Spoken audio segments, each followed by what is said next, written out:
Hello there. Welcome to Planet America. I'm John Barron. And I'm Chad Licciardello. This week, civil rights leader Al Sharpton on the black Nazi scandal that could help sink Donald Trump. We're also going to look at what a vice president actually does, and we'll get a briefing on America's tipping culture. But first...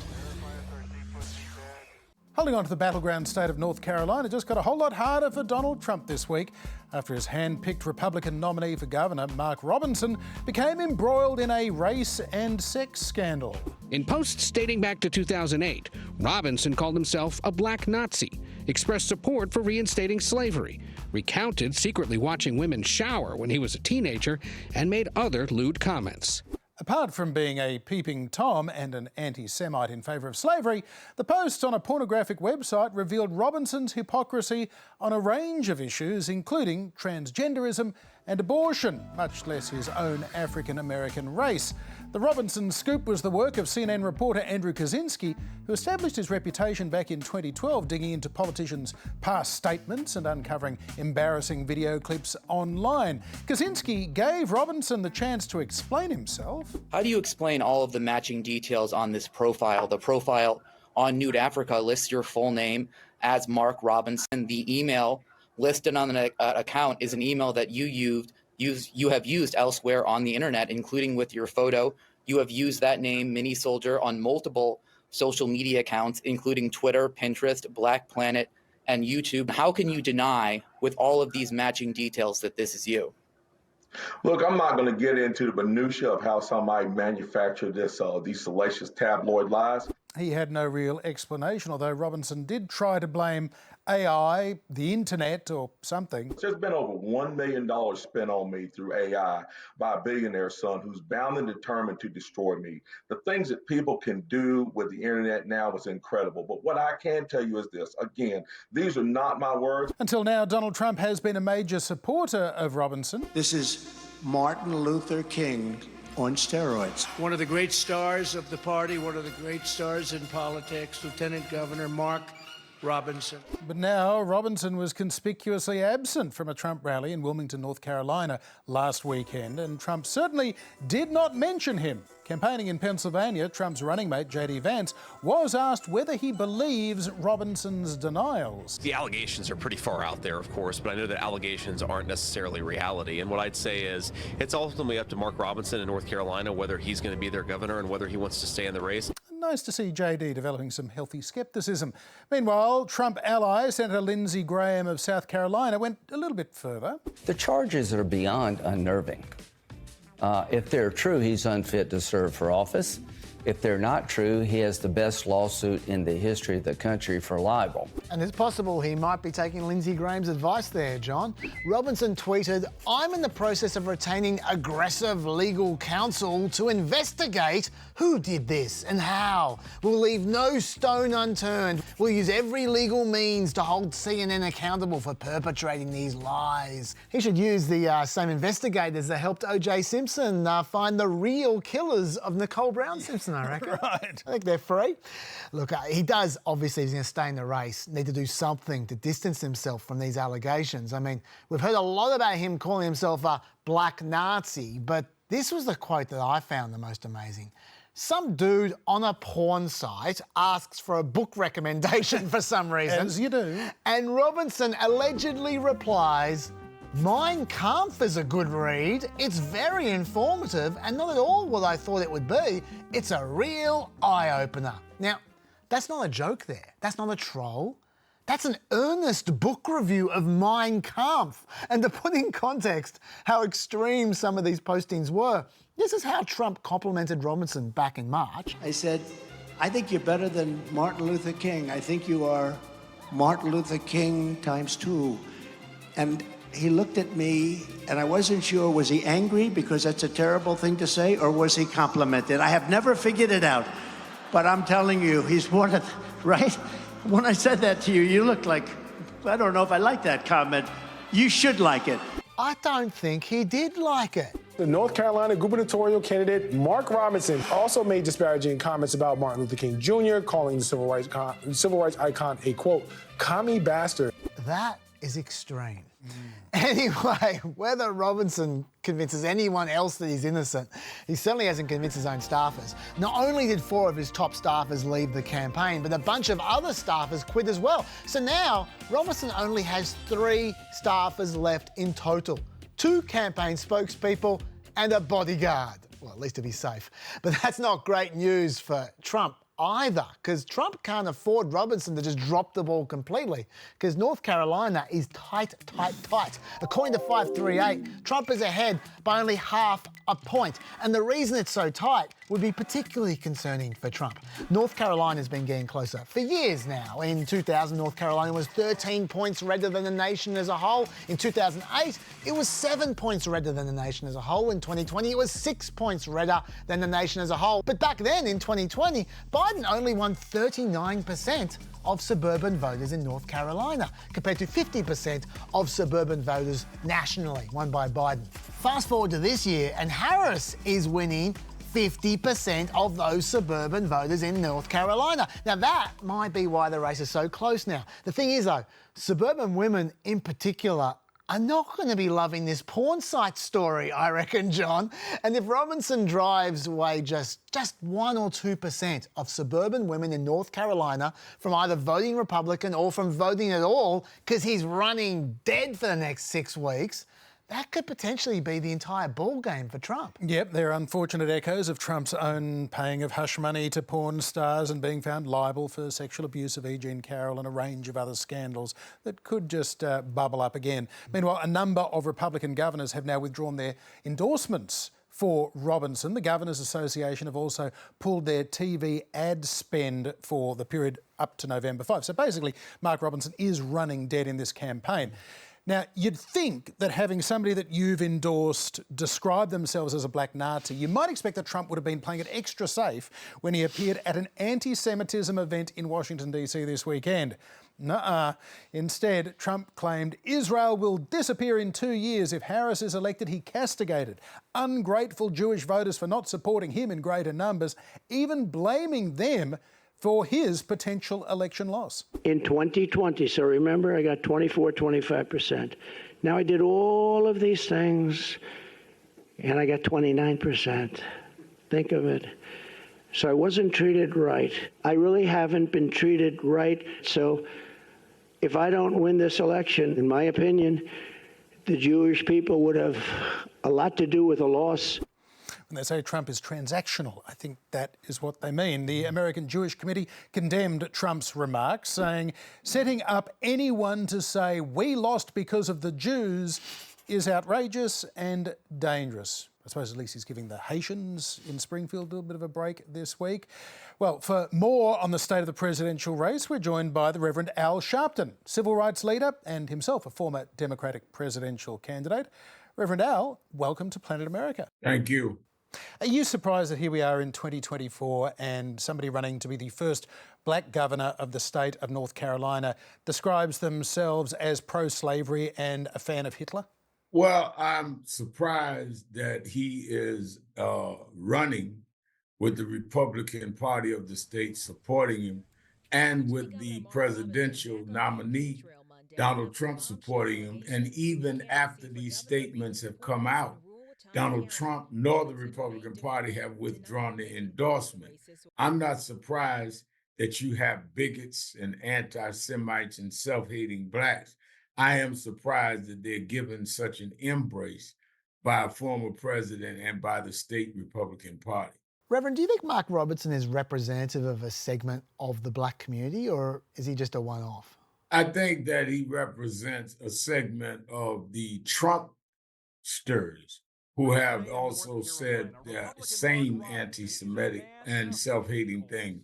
They've said that the Holocaust is a hoax. Trump has had one of the leading anti-Semites done at Mar-a-Lago, this young guy that came, Fuentes. So I would not say that Robinson represents any segment of the black community. He represents the dark, complex segment of the MAGA movement.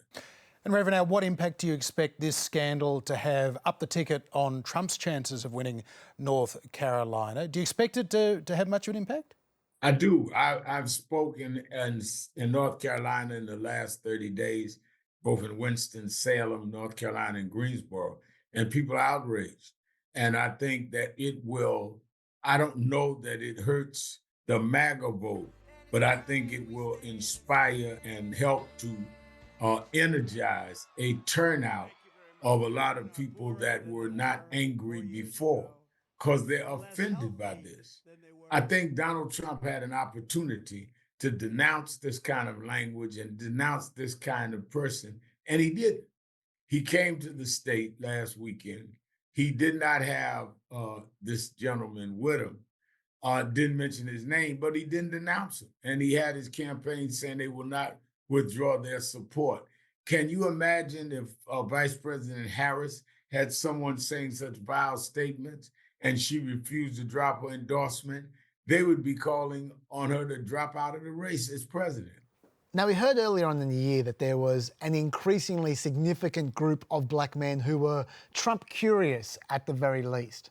Now, do you firstly believe that was actually the case at one point in time? And secondly, if it was, do you think now we've reverted to a more orthodox alignment with the electorate? They said that in 2020, and the black men didn't show up. I think that you're dealing with Donald Trump, who is hallucinatory. I spoke at the Democratic Convention. I brought the 4 of the 5 Central Park 5 on stage, who he had called for their execution and did not rescind it when they were found by DNA to have never raped or assaulted this white woman in Central Park. That's what he thinks of black men. And I'm getting ready to go on an 8 to 10 city Get Out the Vote tour. And I'm bringing the Central Park 5 with me on the tour. So if there are some black men that are there, I think that when we get through the tour, they will understand what Donald Trump thinks of them. But I think that this whole thing is inflated, and it's Donald Trump trying to sell things like he used to try to sell apartment buildings. It's now just 2 months since Joe Biden ended his campaign, 6 weeks until Election Day. How confident or concerned are you right now about Kamala Harris's chances? I think that her campaign is going very well, even better than most of us thought. She's packing auditoriums, arenas, really. The polls, she's gone up double digits to where President Biden was. And she absolutely was superb in the debate that Donald Trump and her had, even beyond expectations. And I've known her many years. She was at her best. Her convention went off flawless. I think it's going very well. And I think that the polls are close. And I think the fact that she could rise up in some of the states, the battleground states, even getting a higher polling than him, shows how well her campaign is going. But because they're close, she's right to take nothing for granted. Al Sharpton, thank you for being with us on Planet America. All right, thank you. Vice President Kamala Harris announced this week that she will gladly accept CNN's invitation to a second debate on October the 23rd, adding that she hopes that Donald Trump will join her. But so far, Trump is still a yeah, nah. The problem with another debate is that it's just too late. Voting has already started. And it is true that early voting has begun in some states, but that is not any kind of impediment to holding a debate. Historically, most presidential debates have been held in the month of October, not September. Yeah, I'm not sure Harris can really complain too much about Trump hiding away. According to Fox News, Kamala Harris and Tim Walz have sat for 18 non-scripted interviews so far combined since their ticket formed, compared to 58 interviews from Trump and Vance over the same period. And I know you're probably thinking, oh, that's just Fox News, isn't it? Nah, that's a more generous count than Axios had. Axios counted 7 interviews for Harris and Walz combined to 73 from Trump and Vance. And by the way, look at Vance there on that graph. He's doing almost 3 times as many interviews as the other 3 candidates combined. Sometimes it might be wise to do a few less, maybe, JD. Yeah, I don't think it's working. Yes, but Harris is being so careful that she's not even attending next month's Al Smith charity dinner. You know, that's the one where the politicians roast themselves. Harris is instead opting to campaign in a battleground state that night, she says, so that's a shame. But in fairness to Harris, nothing she does is ever going to top the comedy of this. I've been thinking that we really all need a tremendous hug in the world right now. But in our country, we need you to be Mamala of the country.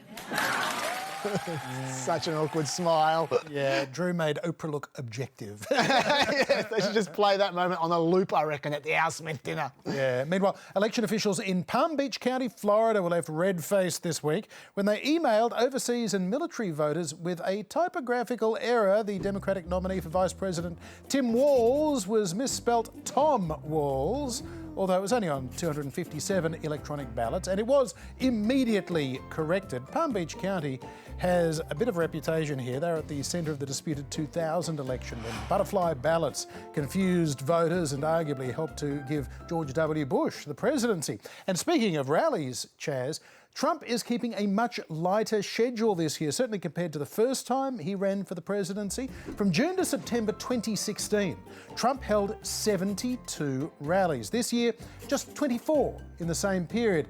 Getting shot at the rally in July was probably a little bit of a disincentive. And as Axios notes this week, rallies are expensive. Look, he hasn't held rallies all year, but having said that, the cost of rallies might actually genuinely be a factor there, because money is an issue for the Trump campaign at the moment. Harris spent $174 million just last month, compared to Trump only spending $61 million. But since she raised $190 million last month, compared to Trump's $45 million, she ended the month with $100 million more dollars in the bank than Trump did. There's a lot more ads being bought, that's a lot more staff being hired, and a lot more rallies being held as well. Sadly for Harris though, even with all that money, one thing she cannot buy is the endorsement of the uncommitted voters from the Democratic primaries. They gave Harris until September 16 to meet with them and to discuss the Gaza issue, but she did not. So now they're moving on. Although they do seem to be remaining pragmatic. While they're not endorsing Harris, they are also not recommending a third-party vote, even for Jill Stein, who they agree with, on Gaza, because they say it could boost Trump. So at least the uncommitted voters understand how the electoral system works, John. It's nice to see that every now and then, people knowing how the system works. Yeah, they also understand they can always stay at home if they don't like anyone that they can maybe vote for.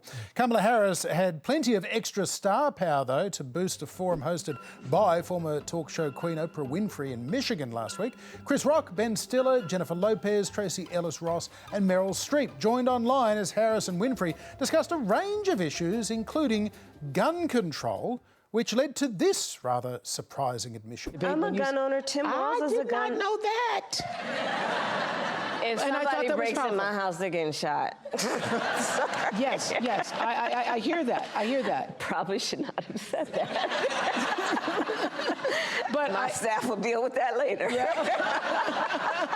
Yep, clean up in aisle 2. Yes, well, one of the main topics that was discussed at the Oprah rally, and let's be clear, it was an online rally, even though it looked like a TV show, was a story that Kamala Harris has been highlighting for over a week now.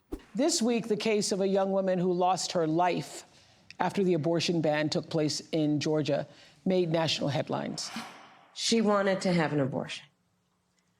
But because of the Trump abortion ban here in Georgia, she was forced to travel out of state to receive the health care that she needed. Amber Thurman actually missed her appointment in North Carolina because of heavy traffic, so the clinic gave her abortion pills to take instead, and they sent her back to Georgia.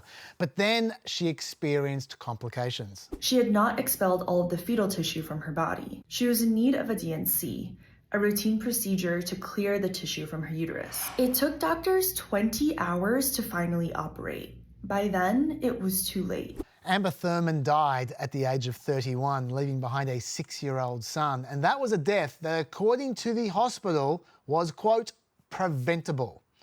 Now, the Georgia law at the centre of all this is called the Life Act. It was passed in 2019, but it only came into effect after the Dobbs Supreme Court case.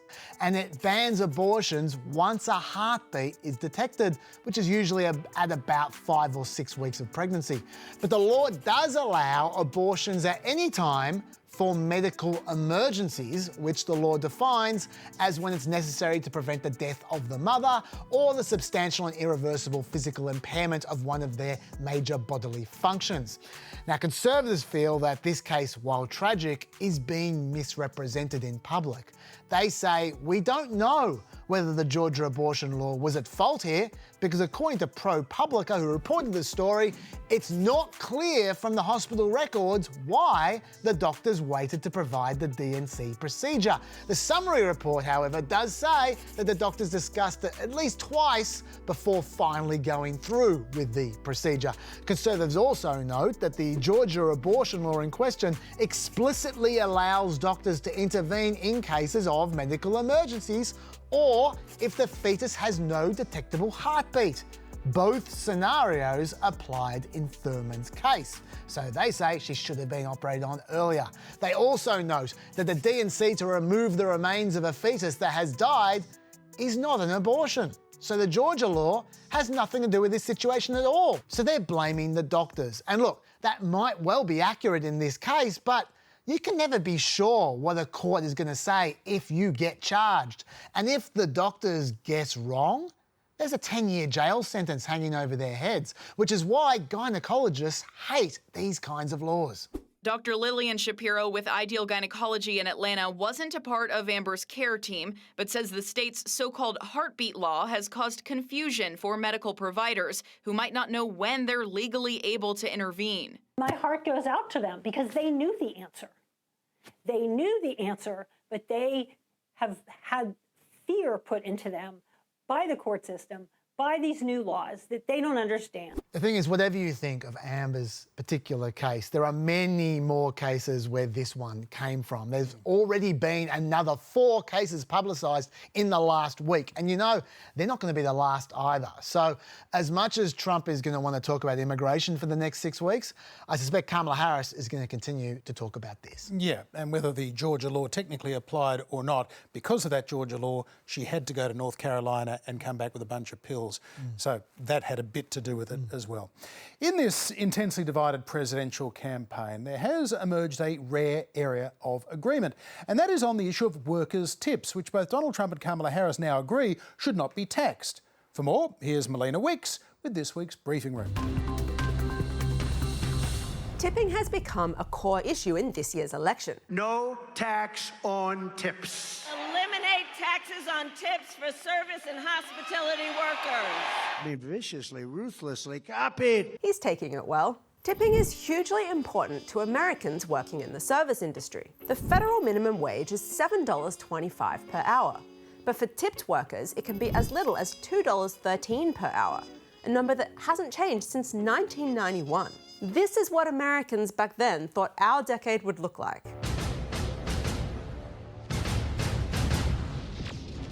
Give it a few years. Tipping is expected across the US hospitality industry, confusing many a foreign traveller used to assuming a person's boss will pay them properly. But how did it become so big there in the first place? In the mid-19th century, tipping was imported to the US by Europeans and wealthy citizens traveling abroad, but was almost immediately rejected as un-American. But restaurants and rail operators like the Pullman Company embraced tipping because it allowed them, among other things, to hire recently freed slaves without having to pay them. Yeah, it's about slavery. Tipping was always supposed to be a bonus for good service. It wasn't supposed to be a replacement for wages until it was, which it remains to this day. So maybe it's no surprise that a troubled past has led to a troubled present. Tipping has created an environment where restaurant servers are subjected to low pay and sexual harassment. There are more sexual harassment claims in the restaurant industry than any other, with rates as high as 90% for women and 70% for men. And the poverty rate for tipped workers in the US is 2.3 times higher than for non-tipped workers. But if you don't like America's tipping culture, bad luck.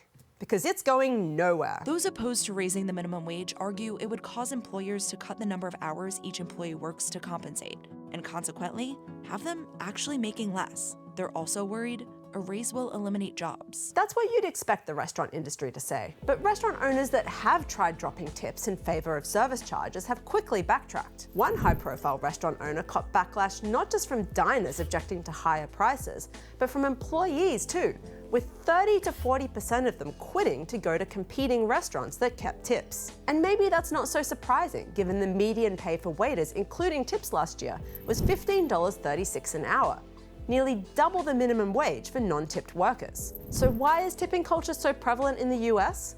Tipped workers and their bosses think they make more money that way, and consumers think they pay less. I'm not sure that math adds up, but at least everyone feels like they're winning. Tipping in the US may have a sinister origin story, but these days, Americans just like it, even if it technically originally came from Europe. Be viciously, ruthlessly copied.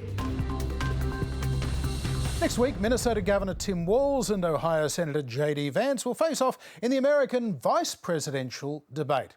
Here is what's at stake. If the American president is the most powerful politician on the planet, it would be logical to think the vice president would be the second, or at least kind of up there, but no.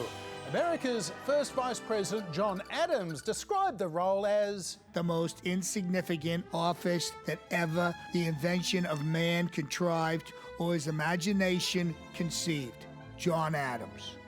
Thomas R. Marshall, who was America's 28th Vice President during and after the First World War, had a story that he liked to tell. Once there were two brothers. One ran away to the sea. The other was elected Vice President.